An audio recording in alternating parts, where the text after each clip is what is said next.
In this video, we will learn how to use unique function in Excel sheet. So let's start. This is my Excel sheet. I have here some products data with the categories, products and quantities sold. So I am using the unique function.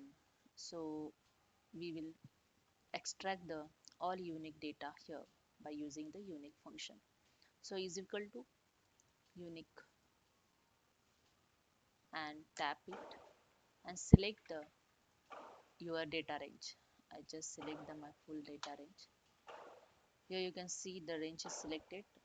Close your bracket and enter it. So here you can see the all unique data is extracted here. And if you want to only one column unique data, so I just first delete this. Again use the unique function, tap it, select the one column only and bracket close and enter. Here you can see the one column unique data is found. So hope you understand. If you like this, please subscribe my channel. Thank you so much.